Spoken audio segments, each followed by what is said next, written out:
Extreme Rules, you say? Extreme Rules. How does WWE begin their Extreme Rules build for the next 4 weeks? All right, let's go over what we've seen tonight. Bobby Lashley versus Kurt Hawkins. It's a great way to start the Extreme Rules build. How about No Way Jose versus Mojo Rawley? It's a great way to do that too, right? Bobby Lashley and Roman Reigns in the same ring together, with Bobby Lashley botching a promo within the first 45 seconds.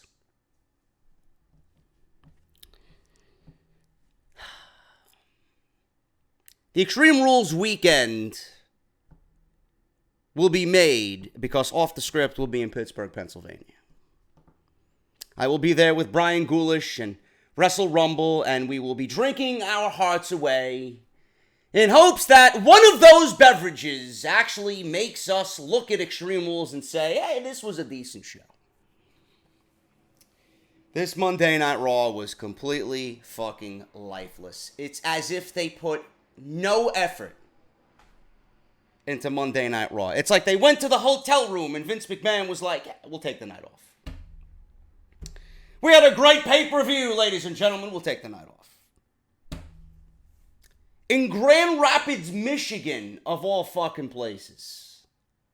Couldn't book the United Center for another night? Does everybody's life in Grand Rapids, Michigan just suck that badly? Are you that depressed? This crowd was terrible. This was one of the most lifeless crowds I've heard all year. But then you can't blame them. Look at the fucking product that they got on Monday Night Raw for 3 hours on their Monday night. Man, oh man, this show continues to fucking just wither us away. This show is lifeless. This show is fucking absolute garbage on Monday nights. And then there'll be somebody on social media that says, oh, Raw was good. Raw was good. Coming out of Money in the Bank, there were more questions than one would like to have presented in front of them. Braun Strowman won Money in the Bank. Alexa Bliss won Money in the Bank. She cashed in her Money in the Bank briefcase and won the Raw Women's Championship last night. Coming into Monday Night Raw, we're all wondering who's going to fight Brock Lesnar for the Universal Championship. When will we see the Beast again on Monday Night Raw? As if he gives a flying fuck about when he shows up. When Vince McMahon presents him his next paycheck, that's when he'll show up. Other than that, he don't give a shit. I want to talk about Roman Reigns and Bobby Lashley first.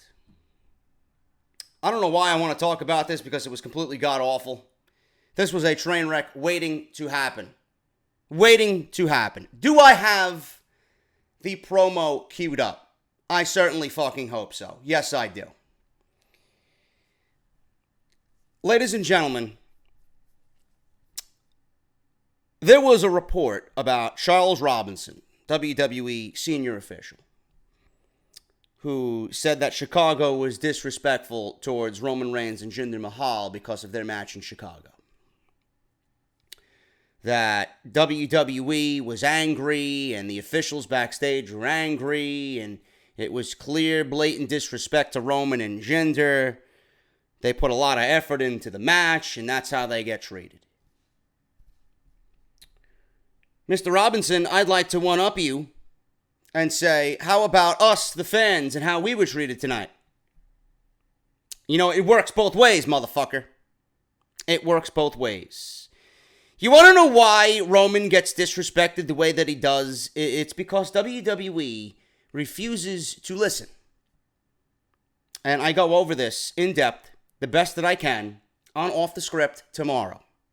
An hour-and-a-half video for part 3 coming tomorrow. Look at that, on a rare Tuesday. Because of all the big happenings this weekend with Money in the Bank.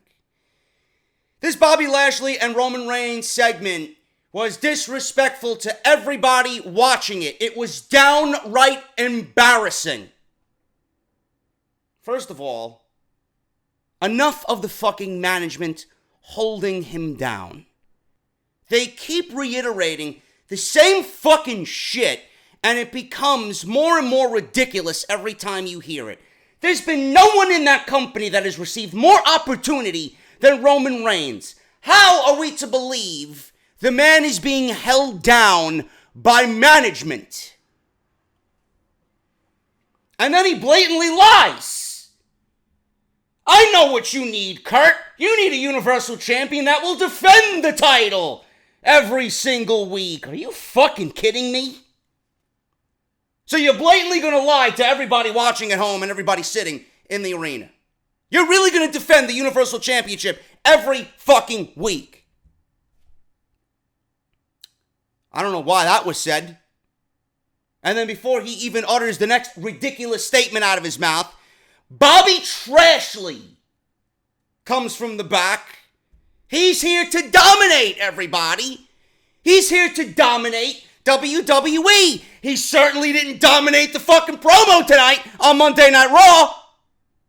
No emotion, no charisma, lifeless, and a botch.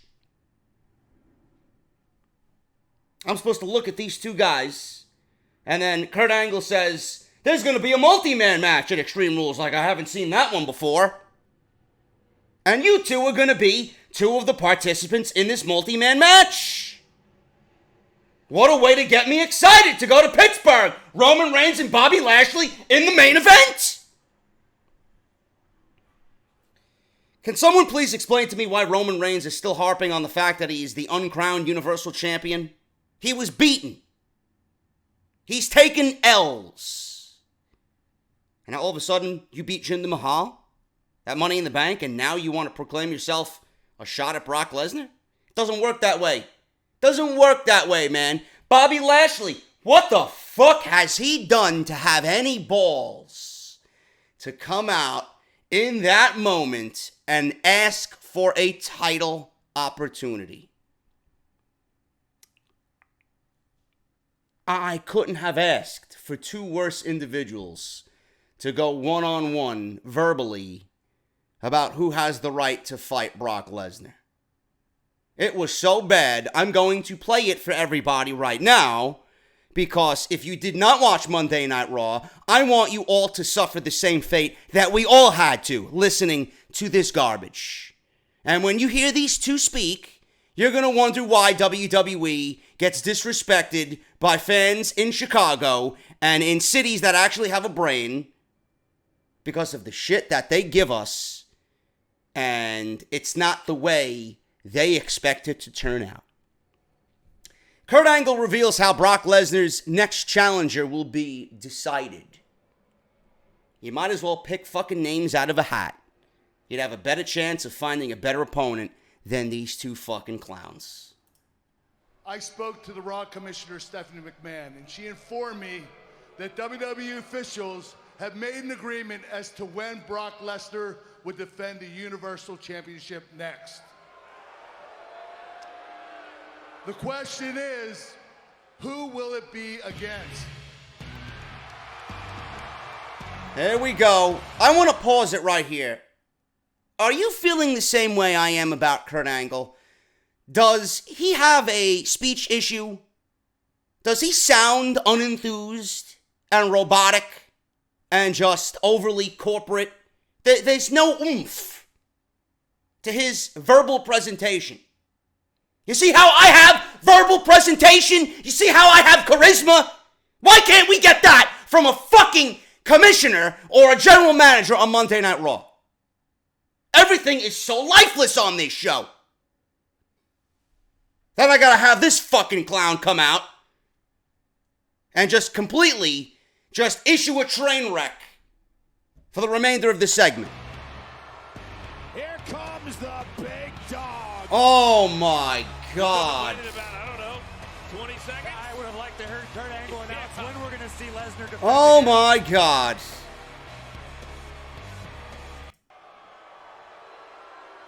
I beat Brock Lesnar at the greatest Royal Rumble.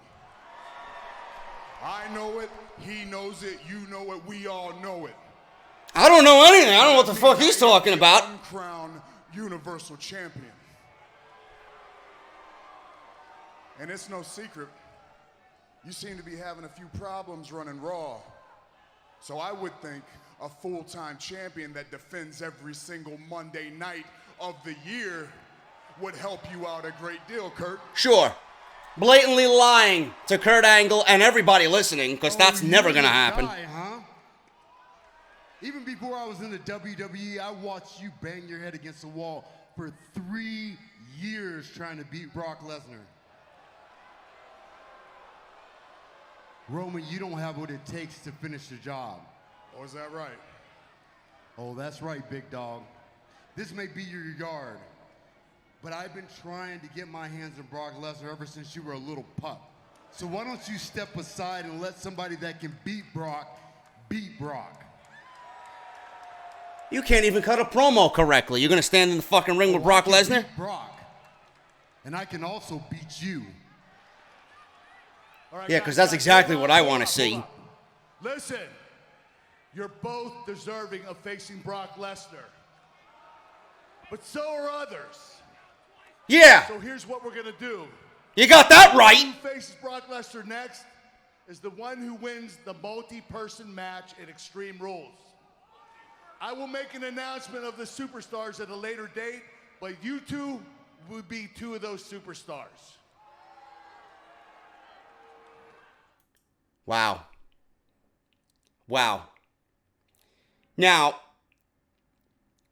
if NyQuil or some sleep aid company is looking for advertisement, if they're looking for a new product to hit the market, and you're having trouble sleeping at night, all you have to do is take a still shot of Bobby Lashley and Roman Reigns in the ring together on Monday Night Raw, plaster that screenshot on a fucking bottle, put that shit on the shelf at Rite Aid, guarantee you it'll be the best-selling fucking sleep aid you ever had, man. This is what you're going to get me excited for Extreme Rules. Bobby Lashley and Roman Reigns. Are you out of your fucking mind? Two men who came out of two of the worst matches at Money in the Bank. Two men who have absolutely no business talking about any championship, period. And you're trying to sell me on the fact of these two guys being the number one contender for the Universal Championship. I mean, is somebody really, really backstage losing their fucking mind? This is what you're going to do for us going into SummerSlam. I could see SummerSlam already being a fucking train wreck before it even happens. This was embarrassing television. Wasn't the fucking worst segment of the year, but my God, could you have created any less excitement than what you presented us tonight? And then there'll be people saying, oh, I can't wait to see Roman Reigns versus Bobby Lashley. First time ever. First time ever. It should be 0 times ever. It doesn't need to happen, and I certainly am not interested in seeing anything regarding these two men. Alone, individually, in the ring, tag team, I don't give a fuck. And then what does WWE do tonight? They send the Revival out there like two fucking bums, and they're talking about how they have tag team continuity and how they're the best tag team in the world. And then they got Roman Reigns talking in some sissy voice to them, and a match is made, and they get squashed. They get squashed. So WWE, right off the bat, two number one contenders supposedly for the Universal Championship have to team up. And there's issues between them. There's issues brewing against a tag team that really could be the best tag team in the world if you let them go. That's the best you got for the Revival, right? That's how you deem the Revival worthy on Monday Night Raw. That's the best you could do with them. You send them out there in that moment and you have them just being made fun of by the big dog. This segment completely went downhill after this segment. It was over for me after this segment. I wanted to legitimately run into my television and fucking break everything in sight and just intentionally knock myself out so I didn't have to fucking listen to this bullshit anymore. It was that bad. It was that bad. Extreme Rules, SummerSlam, the rest of the summer is going to be a complete fucking embarrassment for WWE television. I can't wait. I can't fucking wait to see it all happen and then laugh as it's fucking burning down in flames. And I'll be the one to say, well, after my 8th vodka and tonic, I told you so. Let's talk about something a little bit more positive on this show, shall we? Ronda Rousey. Ronda fucking Rousey, man. This is good shit. Ronda, I'm going to be completely honest with you. If WWE had continued down the path that they were going with Ronda Rousey, she would have been overexposed. She would have been not special. She was starting to feel not special. The more she's on television, the more she's interacting with these fucking plebeians in the women's division, the less important and the less special she feels. WWE ran a very good angle tonight that took Ronda Rousey off of television for the next 30 days. This couldn't have come at a better time. Because people are going to forget that Ronda is not there. Alexa Bliss is going to be the one to instigate when Ronda is not there. When she gets back, I think more people are going to be on board with seeing Ronda just eviscerate Alexa Bliss. Now, I was very critical of Alexa Bliss winning the Money in the Bank and winning the Raw Women's Championship last night at Money in the Bank. Very critical. I stated that there are other women on the roster more deserving. There is life after Alexa. I've never seen a woman do so little in a match and then proclaim that she is the greatest of all time. Alexa, to me, has taken the cheap way out and has not put in enough work from what we see on television to call herself a 5-time champion. How old is she? 25, 26 years old, and she's already a 5-time women's champion? By the time this woman retires, she's going to be in the 20s with that title. And how many memorable title reigns will she have under her belt? 0. It's not the amount of title reigns that make a champion. It's the substance within that title reign that make the champion. You could be a 1-time champion and hold that motherfucker for 500 days. There's no way you're going to compare someone who held it for 1 time and held it for 500 days and then compare it to someone who's held it 5 different fucking times but lost it 4. Give me a break. That's why people proclaiming that Brock Lesnar beat CM Punk. It's 2 different fucking titles. And then people are saying, well, look at Brock Lesnar. He broke CM Punk's record. Let's look at Okada. Okada's held the title for 2 years. He's only had 10 defenses. Brock Lesnar's held it for 1.5 years. He's only had 10 defenses. You hypocrites. Okada wrestled a 1 hour and 10 minute match with Kenny Omega, which lasted longer than any fucking match combined that Lesnar had in the last 5 years. It's what you do with that reign, not the amount of reigns that you have. Alexa has done very little to achieve anything as far as championships go. This is why I complained and this is why I bitched and moaned. There was much better options for WWE in that match. Could have went with Sasha. Could have went with Natalya. Could have went with fucking Ruby Riott. The one woman who I think has been outperforming everybody on Monday Night Raw as of late wasn't even in the fucking match. If you want to talk about Women's Championship, you got to look at Ruby Riott. When is it going to be Ruby Riott's turn? Hopefully when she ditches the fucking Riott Squad.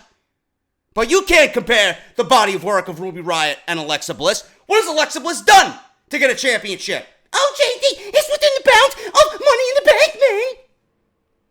What has she done? What has she done? Nothing. Absolutely nothing. Now, I lobbied for Natalya. I thought it would have been great if the WWE continued to say, oh, it makes careers.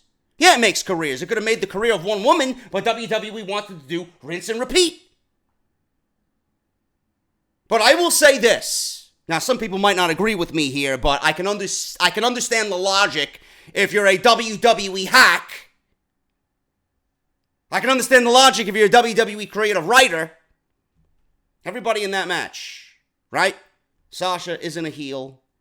Lana is not a heel. Naomi, Becky, Charlotte, right? Everybody else in that match. Who was the one heel that WWE feels most comfortable with? Who they trust? That was Alexa. Looking at it now after the fact, looking at Alexa as champion now coming out of Money in the Bank after she cashed in, and looking at her in this segment with Ronda Rousey, it made me understand a little bit more as to why they gave Alexa the championship. And I even said this on Sunday night when I did my review. If the reason they gave Alexa the Raw Women's Championship was to give her a token title run so that Ronda could take the title off of her as they develop this somewhat evil, good versus bad storyline here between the two, then I'm okay with it. But Alexa has to go into SummerSlam and fucking get slaughtered by Ronda Rousey. This can't be a 15-minute Matt Classic. This can't be Alexa holding Ronda Rousey down in a submission hold. You ain't gonna make me believe that Miss Bliss can hold down Ronda Rousey. Nia Jax played the part well because she's 260 pounds. It's very difficult for Ronda to judo flip Nia Jax. Alexa Bliss is not going to have the same type of luck. If that is the reason why they gave it to Alexa, because of her heel work and to develop a decent intensity between her and Ronda, then I'm okay with it. And that's the vibe that I got tonight, and that's what I look at looking back at Money in the Bank. Ronda. I told you she started to feel less special. She's off TV for 30 days now. This is a great scenario for Ronda. You have to keep her fresh. You have to keep her away from all these normies, these plebeians on Monday Night Raw. Because nobody really holds a candle to Ronda Rousey just based on name value alone. Ronda comes out, is visibly pissed. No smiles, takes off the fucking jacket, fucking Terminator face going. Kurt Angle holding her back. She eventually breaks free. She attacks Alexa Bliss, and things are on their way. Now, the one thing I did not like about this segment, and I said this to a few people. Yes, it was great. Yes, it did the job. Yes, I understand why they possibly gave Alexa Bliss the title in this spot to go into SummerSlam with. Ronda, her intensity was great, but I feel she held back on a few of those punches on Alexa. I feel like she held back a little bit when she was holding the briefcase and smashing Bliss with the briefcase and then smashing Angle with the briefcase. I felt like she held back a little bit. It could have been a little bit more intense. Could have been a little bit more realistic on Ronda's part. The powerbomb on Bliss through the table by Ronda was beautiful. The suspension by Kurt Angle to Ronda for 30 days was beautiful. But we have an issue here with the suspension. The issue is for 30 days. The issue with the suspension is that when Extreme Rules comes and goes, she will still be suspended. WWE has her suspended to, I think Extreme Rules is on July 15th? The suspension's up on July 17th. I think that it's a Wednesday or Tuesday or something like that. So it's going to be past the Extreme Rules pay-per-view. If they want to bring Ronda back early for that Monday Night Raw, whatever I'm trying to say is that the suspension doesn't fall on a Monday night. It falls in the middle of the week somewhere after Extreme Rules. Attention to detail. You want to bring Ronda back for good behavior early? Fine. Then do that and have her attack Bliss and set up the SummerSlam match. The other thing I don't like is that Bliss and Nia Jax are going to have another match.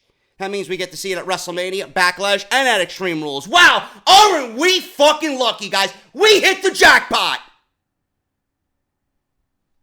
I'm not going to judge it right now because it would be unfair of me. But the fact that we got this match twice and it was the worst women's match of the year, I don't really have any stock or any interest in seeing these two go at it again. Alexa Bliss isn't a fucking technical wrestler. She's not a 5-star making machine. Neither is Nia Jax. Both of them are downright terrible in the ring. So putting them in the ring together with some type of stipulation may hide the fact that both fucking suck. That's the only saving grace for this. Other than that, we got Alexa Bliss winning the championship and then right back into a feud with Nia Jax. Who on this planet would be interested in seeing that match happen again? But that's a little miscue here. We're not even going to talk about Bliss. We're going to talk about Ronda Rousey. Ronda Rousey did everything brilliantly tonight. Brilliant. Except for that little faux pas, I would say, of her grounding and pounding Bliss and then hitting Bliss with the briefcase and then going and attacking Kurt Angle. She even attacked officials and referees who tried to stop her. It was like Brock Lesnar, just in female form. But this was a great way to get her off television because she needed to be away from Monday Night Raw. I don't know if she has any prior engagements. We don't know that yet, but her being off television is going to be beneficial to her. Believe me. I'm going to replay the segment here. Ronda Rousey suspended after an attack on Bliss, officials, and Kurt Angle. I thought you'd be doing physical therapy with Nia Jax, but did you come out here to show me all the bruises and welts from the Money in the Bank briefcase that I left all over your body? Or did you come out here to learn a little lesson because clearly you don't understand the difference between UFC and WWE? No, it's true because last night what I did was 100% perfectly legal. Legal. Now, it's not all bad. Rhonda, I will tell you this. Last night, you looked like you were just seconds away from making Nia tap. But I guess we will never know now, will we? You're out. Alexa does a good job at instigating and playing the heel. The issue with Alexa is how many times do we have to see her in the same position when you have an entire roster of women waiting to break out who are much better at what is most important when it comes to the women. Wrestling. And you are, I'll say it, irrelevant. This Divas Revolution, or Women's Revolution, is irrelevant.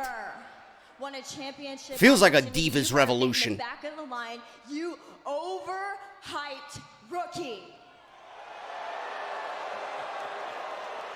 And that's what set Ronda off. Rousey takes down Bliss, and Ronda Rousey heard enough. Rousey provoked by the champion. Starts grounding and pounding Bliss. Judo flips Kurt Angle. Alexa tries to take the briefcase and smash Ronda again with it. Rousey sent a punch to Bliss's midsection, and she starts beating her with the briefcase. Ronda Rousey incensed. Hey, Alexa, I bet that hurts. Get her under control. Oh, no! Oh, no! Rousey isn't assaulting the general manager. What is she thinking? Well, there's frustration, anger. She starts yelling at Angle, "Help me out, man! Help me out, man! He was supposed to be my friend. Why are you not being my friend?" Frenzied, irate Rousey. Then there's 4 referees here. Spin kicks one of them, punches one of them in the gut. Ground and pounds another one. I can almost understand Bliss, but putting your hands on Kurt Angle and the... So then she focuses her attention on Bliss again, picks up Bliss, and then power bombs her through the table in which this presentation was supposed to be conducted on. Look at the power! Ronda Rousey! Oh no! Bliss to a table! Rousey put Bliss to a table!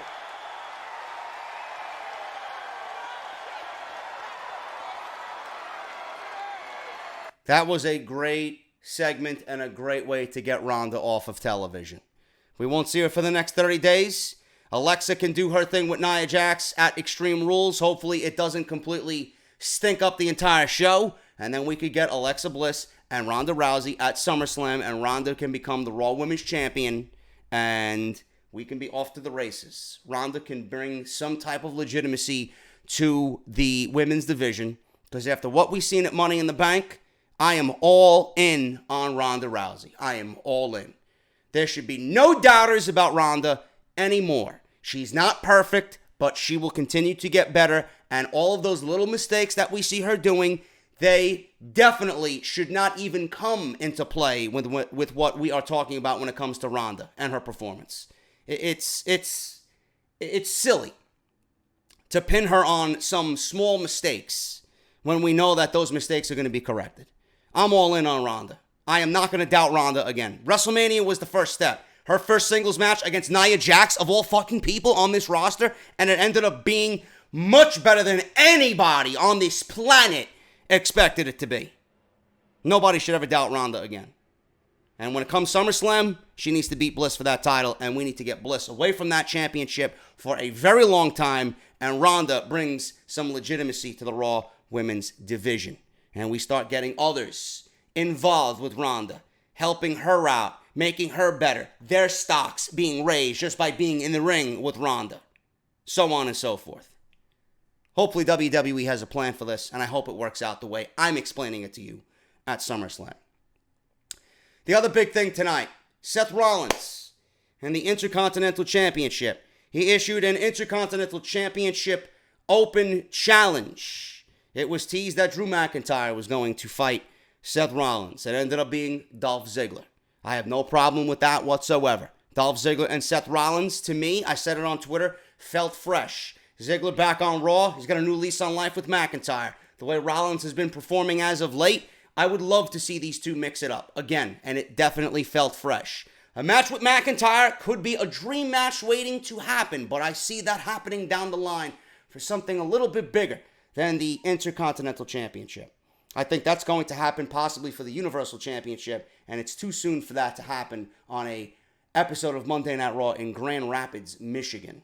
So, sooner or later, this beast is going to be unleashed. Not yet against Seth Rollins. Patience, my friends, because I know you want to see it just as much as I want to with the way Rollins has been performing.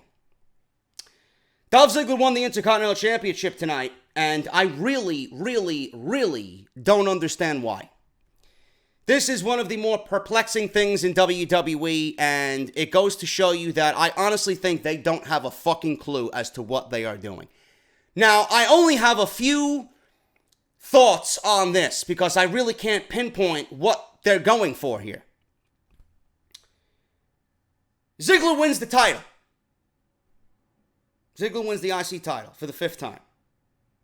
Rollins is invoking his rematch next week. Why would you take the title off of Seth Rollins for 1 week only to put him back in that title hunt and put the title back on him again the next week?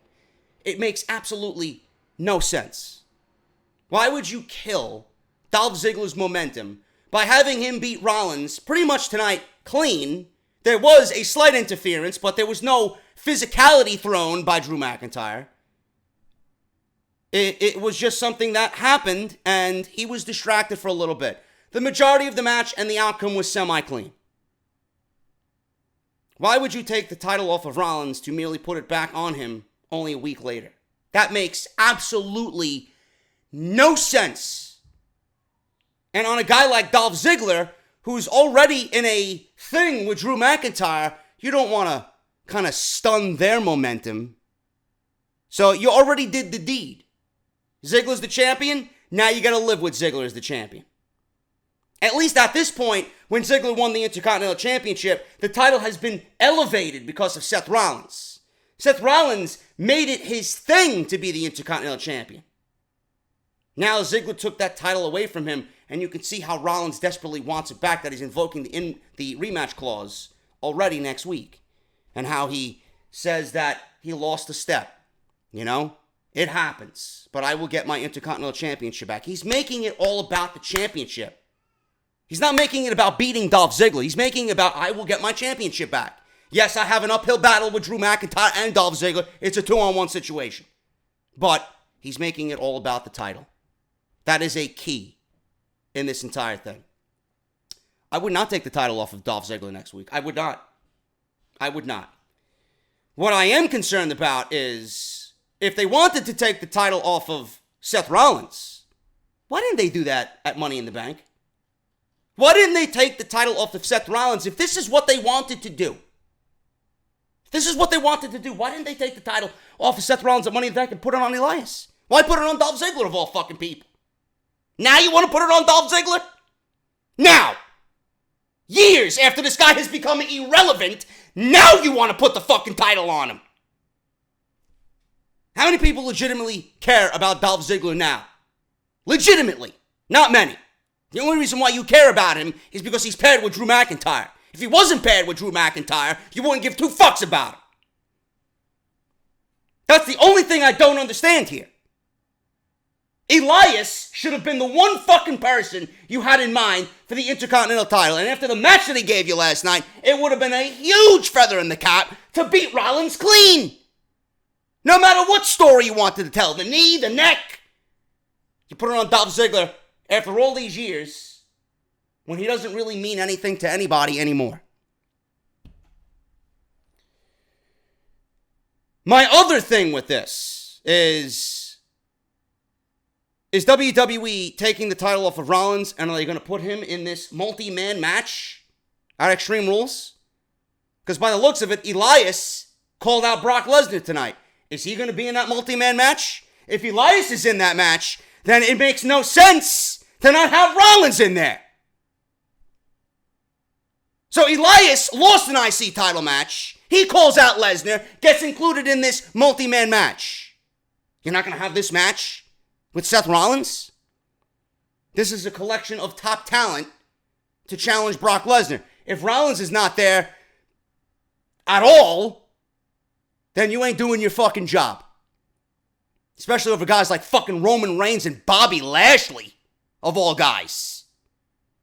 So maybe WWE is giving us Rollins catapulted to the main event out of nowhere. Maybe our cries have been heard. But then WWE is going to run into an issue.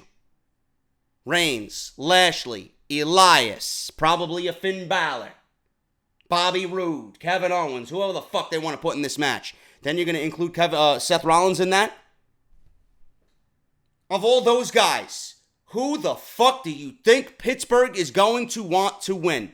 And if he doesn't win, and it's somebody that isn't Rollins, you're going to have another fucking outbreak again in Pittsburgh. There's no way you could put Seth Rollins in a collection of guys like that in a multi-man match to crown a number one contender and not give him the fucking win. I don't understand it. Or, the other thing here is, WWE is setting up Seth Rollins to feud with Dolph Ziggler and Drew McIntyre, and he's going to enlist a tag team partner. Who that partner is, I don't know. Jason Jordan, he's ready to come back. Dean Ambrose, we're going to talk about him on Off the Script tomorrow. He's at the PC. Apparently, he's back training. Are we going to see Rollins and Ambrose team up against Ziggler and McIntyre? Are we going to see Jordan and Rollins team up against Ziggler and McIntyre? I don't know. But I certainly don't have Seth Rollins win the Intercontinental Championship back because it wouldn't make no sense to take it off of him if you're only going to give it to him next week. You can't hot potato the title. Doesn't make the title look good. Why would you stun momentum of the title reign just to take it off him and put him on Ziggler, who's going to do nothing with it in 1 week's time, only to bring it back to Seth Rollins? You give Ziggler the win. You have him beat Rollins clean. Rollins moves to the main event. You have Rollins look strong in defeat, and Rollins moves on to the Universal Championship. Problem solved.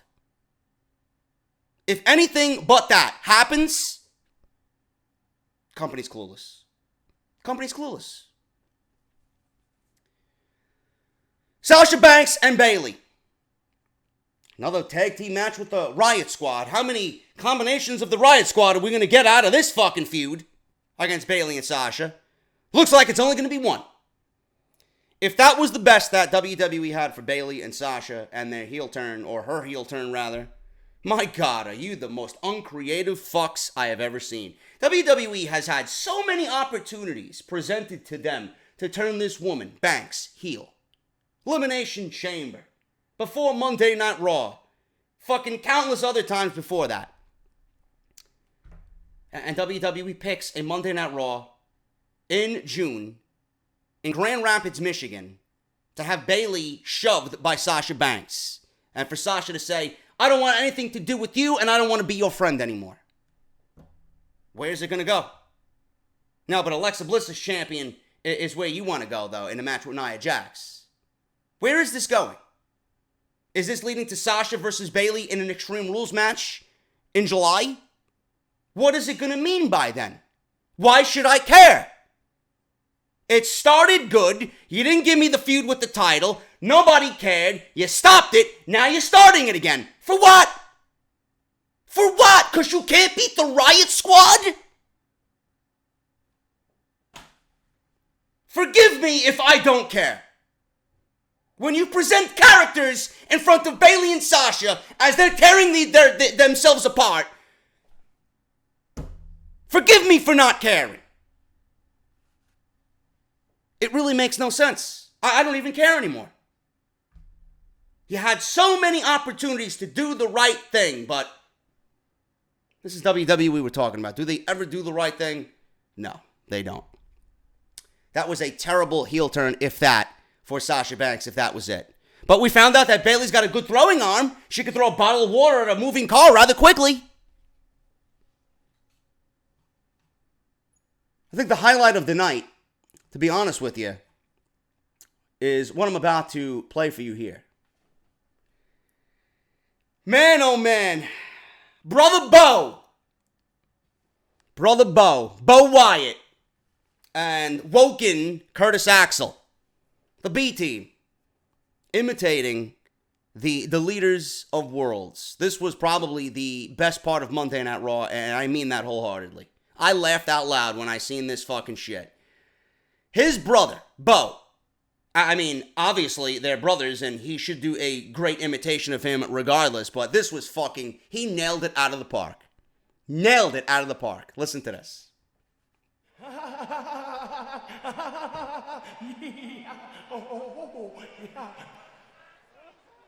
Bray Wyatt and Matt Hardy, BT must delete you.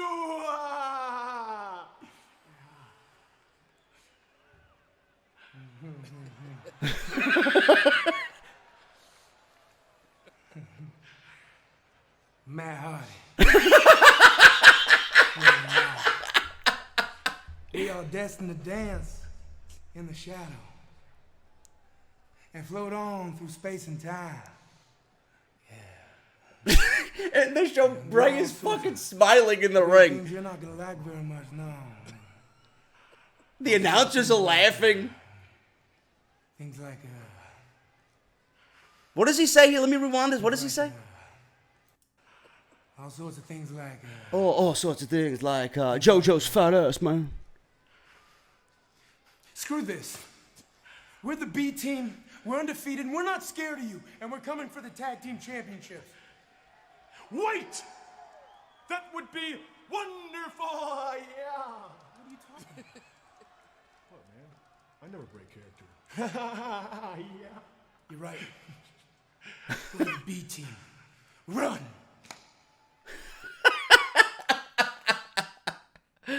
Oh my God, man. When they first panned over to the fucking Bo Dallas dressed as Bray Wyatt and he uttered the first words out of his mouth, man, fucking picture perfect impersonation of Bray Wyatt, man. That was literally the best part of Monday Night Raw, and that's fucking sad. That is honestly fucking sad. The rest of the show was completely garbage, man. The other notable thing that happened tonight was Braun Strowman came out and he mentioned how he's Monster in the Bank, and he was just going on and on about challenging fucking Brock Lesnar. You know, I don't know what they're going to do with Braun Strowman as Mr. Money in the Bank. We talked about this on the pay-per-view review.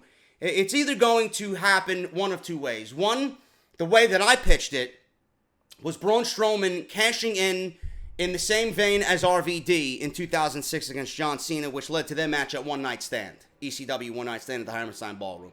That's what I would do with Braun Strowman. Now, if WWE wants to finally give Roman this fucking token title win, right, and play up the fact that Roman finally beat Brock Lesnar, only to have Braun Strowman cash in on Roman and take the title from Roman, and management is against him, WWE has another fucking brilliant opportunity to turn this guy fucking heel and align himself with people to take down Braun Strowman now for the title. You know, it's a great way to go about it. It's a great way to go about it. But I wouldn't even do that. I wouldn't even go that far. I would have Roman turn heel before that. And I would have Roman beat Brock Lesnar with the help of, like I said, I pitched the Authors of Pain, and I would have him turn heel then. Heel Roman beats Brock Lesnar in SummerSlam at the Barclays Center. And then you would have Brock, gone from the WWE, goes to UFC, does whatever he wants to do, and Braun Strowman is the one to challenge Roman Reigns at WrestleMania as a babyface against heel Roman for the title. That's the way I would have did it. But it's either Brock Lesnar's going to be called out by Braun, challenged one-on-one before anybody else gets to them, or WWE has Roman beat Brock and then loses to Braun Strowman in the same night, sending the crowd home happy in New York City. Or another one now with this number one contenders match, we get a triple threat match. Braun Strowman wants a title match immediately. Brock Lesnar's not going to beat Extreme Rules. The only time we're going to see Brock Lesnar is at SummerSlam. That may be his last show. So we may get a number one contender here. Brock Lesnar the champion. Braun Strowman interjects himself and makes it a triple threat match. We may get Brock, Braun, and Roman again in a triple threat match at SummerSlam. And Braun just wins it then. That Money in the Bank briefcase could be the fucking thorn in the side of Roman Reigns. He didn't have an opportunity to be at Money in the Bank because of Jinder, and now Braun has it, and Braun's going to take away his opportunity in the end. The briefcase comes back around to haunt him like a fucking ghostly spirit is haunting Zach Bagans on Ghost Adventures. Other than that, this show was a complete waste of fucking time. This show was completely fucking garbage. Outside of a good first hour, this went downhill in the fastest I've ever seen. Everything on this show was a complete waste after the first hour.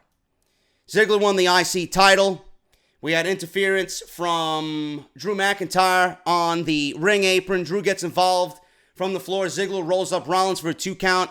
They trade roll-ups, and Ziggler gets a surprise win out of nowhere. It looked like he hooked the tights, but I'm not sure if they really played up the fact that he hooked the tights, but he did pin him. New Intercontinental Champion is Dolph Ziggler. After the match, Ziggler celebrated with the title.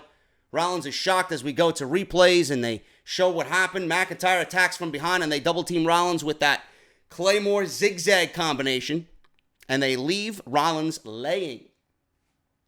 So it's pretty interesting to see, man. The rematch is next week. Like I said, I would have Ziggler beat Rollins again next week, and Rollins moves on to the main event. If Bobby Roode wasn't dead before, my God, his stock is completely at zero. May even be below that in the negative. Bobby Roode, a former NXT champion. Bobby Roode, the former best heel in the entire company. The glorious Bobby Roode, who we all love to see on television down in NXT. One-on-one against Kurt Hawkins. It's a glorious new beginning, he says. What new beginning? You're in a match against Kurt Hawkins. Oh, but JD, he's got TV time, man. Turn this guy heel. Or bring him back down to NXT. Ridiculous. This guy is fucking worthless. He is so fucking lost. It is downright sad. Braun Strowman talks about how great he's done. Says this is the greatest thing that he's ever done so far, raising the briefcase in the air. Braun Strowman says he stepped into the ring with several other superstars. He stomped and smashed and grabbed the contract.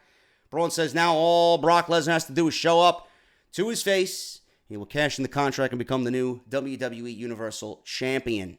Braun Strowman says the Beast is going to get these hands. And then all of a sudden, Kevin Owens comes out and tries to barter some type of relationship or friendship with Braun Strowman.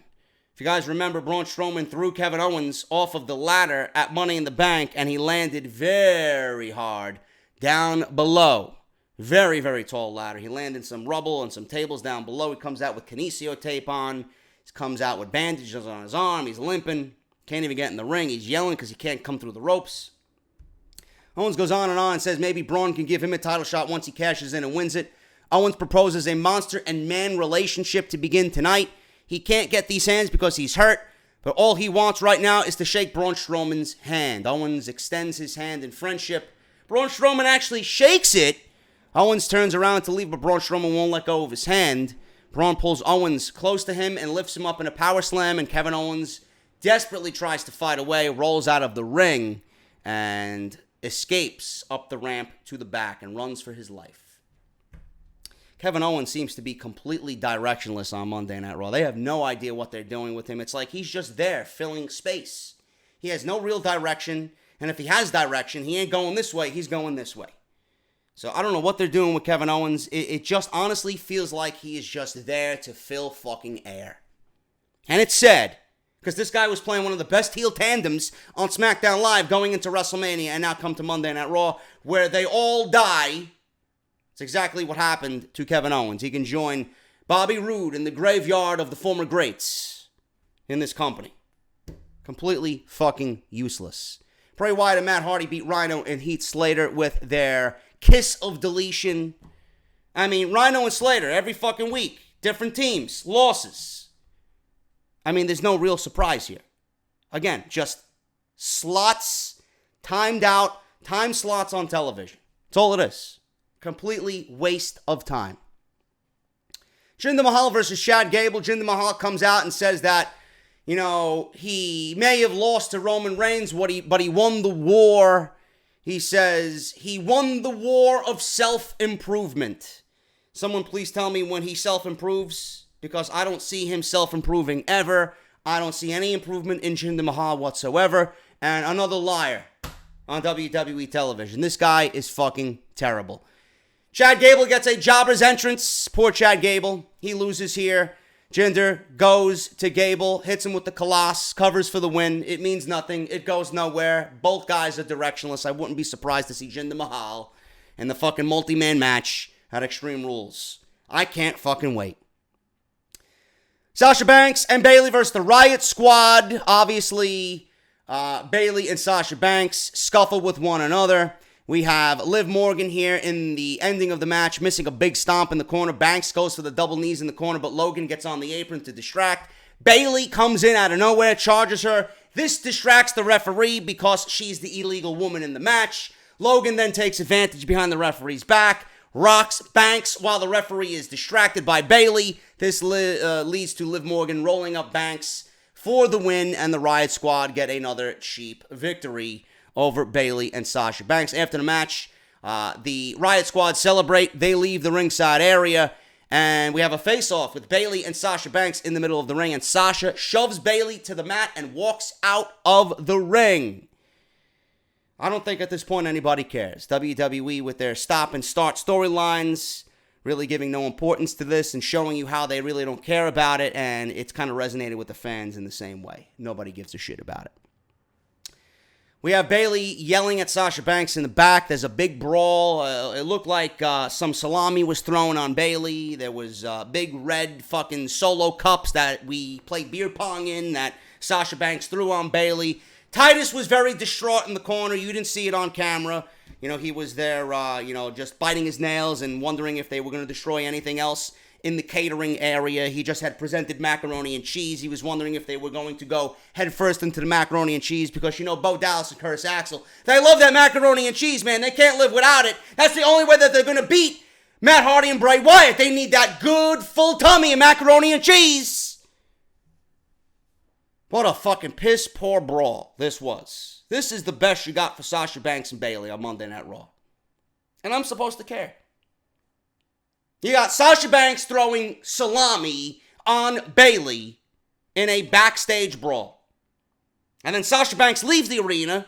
She don't want nothing to do with Bayley. She gets in the car, drives away, locks the door. Bayley's trying to open up the fucking car door, and Sasha drives off. If I'm Sasha, I'd be driving as fast as she was to get away from this fucking abomination tonight. At least Bayley showed us that she possibly played softball early in her career. She's got a nice throwing arm. Moving on here, man. The Revival versus Roman Reigns and Bobby Lashley. What did you think was going to happen? Did you think you were going to see a shatter machine here against Bobby Lashley and Roman Reigns? Yeah, maybe in WWE 2K19. Not on Raw. Fuck out of here. Reigns calls for the Superman punch, hits Dawson with it, Dash rolls Reigns up from behind with a 2 count. Reigns with a Superman punch on Dash. Reigns calls for the spear, but Lashley tags himself in. Wow. The disgruntled tag team effort. Where have I seen that one before? Lashley hits a huge spear on Dash instead of Reigns and covers for the win. Are you excited? I'm excited. Bobby Lashley. Look at his teeth. They're so white, man. Mojo Rawley versus No Way Jose. Don't know how this has any bearing on the fucking show. Why this is even on the show. And then people want to see SmackDown at 3 hours. This is Raw at 3 hours. You're seeing Mojo Rawley and No Way Jose in the 3rd hour. This is what NBC Universal is paying for. I'm glad you guys enjoy wasting your money. I'm losing sleep. Mojo Rawley wins here with a lights out and then some fucking weird move where he lifts him up and drives him face first into the mat. I don't know if he calls it anything, but who the fuck cares? Then they have a post-match interview with this clown as if he's going to have any wins and gain momentum on Monday Night Raw. Says that Monday Night Raw is the most competitive it's ever been. Really? I can't tell with everybody's defeated body language. More competitive than the Attitude Era? Bullshit, Mojo. Maybe you're eating a little bit too much of what Titus is cooking up, man. Maybe you're a little bit delirious. Maybe he slipped you something in the fucking, the roasted ham that he made earlier in the day. I don't know. Whatever the case may be, Mojo Rawley with an unimpressive, useless victory over No Way Jose. Then Michael Cole's trying to build up No Way Jose, a relative newcomer on Monday Night Raw. What? Relative fucking nobody. Fuck was this guy brought to the main roster for? Nobody's dancing to No Way Jose anymore. At least in NXT they had fun with it. Nobody's dancing, comes out with the conga line, nobody gives a fuck. Wallflowers, every fucking one of them in this fucking Grand Rapids, Michigan crowd. Elias plays in the ring. He actually played a full concert tonight. Sings a song about his match with Rollins at Money in the Bank, pokes fun at Rollins for losing the IC title early in the night. Elias also sings about wanting to be in the Extreme Rules multi-person match. He goes on to sing about how good he is and also takes a shot at the people in Grand Rapids. Good, you deserve it. You deserve it. Go back home. Never come to Grand Rapids ever again. Finn Balor and Braun Strowman versus Kevin Owens and Roadkill from ECW legend. He made his return tonight. What is with Baron Corbin wrestling in corporate attire? Like, we didn't get that enough from Corporate Kane? Really?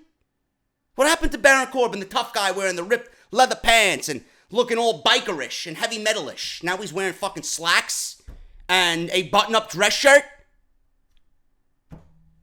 God almighty, what a fucking disease this show is. Finn Balor and Braun Strowman versus Kevin Owens and Baron Corbin. You'd be lucky if I watched 2 minutes of this match. I was too busy uploading my fucking podcast for tomorrow. Baron Corbin and Kevin Owens actually get the win here. Balor counters Corbin's chokeslam at the end of the match and drops him with a DDT. Balor, more offense here. Balor goes to the top, but Corbin crotches him on the top rope. Corbin hits the end of days on Balor and covers him for the win. After the match, Corbin retreats to the floor to recover, and Braun Strowman stands tall in the ring looking at Corbin. So we may get Braun Strowman versus Baron Corbin next week on Monday Night Raw. And where that leaves everybody else for this multi-man match, I don't fucking know. All I know is that we're getting a rematch with Dolph Ziggler and Seth Rollins next week on Monday Night Raw. And Monday Night Raw, again, lifeless, directionless, lame, formulaic, boring, same old shit, leading into Extreme Rules. You actually have a decent show at Money in the Bank, and then you go right back to doing the same old shit that you are accustomed to doing. WWE has 4 weeks to get you excited about Extreme Rules. They got today off on the worst fucking foot that you could possibly ever get off on for a pay-per-view. Just look at Bobby Lashley and Roman Reigns in the headline main event at Extreme Rules. I'll be too busy drinking a fucking vodka and tonic to realize who's in the fucking ring. Fuck Extreme Rules and fuck Monday Night Raw, man. This show is fucking lifeless. Soulless. I could book a better fucking show. I can construct a better fucking show in my dreams. Dead to the world. Than these fucking clowns can do on a weekly basis. It can't be that difficult to write this show. Can't be difficult to come up with fucking logic and storylines that have some type of continuing fucking story going into it next week. Outside of Rollins and Ronda Rousey, now Ronda Rousey's not going to be there for an entire month. Outside of Rollins, this show is garbage. Without Rollins, my God, where would this show be? We're getting a multi-person match on SmackDown Live tomorrow to find out the number one contender for AJ Styles and his Extreme Rules match for the WWE title. Gotta see who's gonna win that. Big E, Daniel Bryan, Samoa Joe, Shinsuke Nakamura, I believe is in the match. I think he's in the match. Correct me if I'm wrong. And somebody else. I don't even give a shit. I don't even give a shit at this point. I'm done, because any more that I say is just going to be nothing but negative, negative, negative. Off the script tomorrow, we have part 3 of episode 226. Make sure you guys go check that out. Until then, I'm getting out of here. I'll see you for Off the Script tomorrow. I'll see you for SmackDown Live tomorrow night as well. And we have a #1 contender for the WWE Championship being crowned tomorrow night. I'm JD. Hit that thumbs up. Subscribe down below. Thank you to everybody for the support all week and for Money in the Bank. And I'll see you tomorrow for SmackDown Live. I'll talk to you later.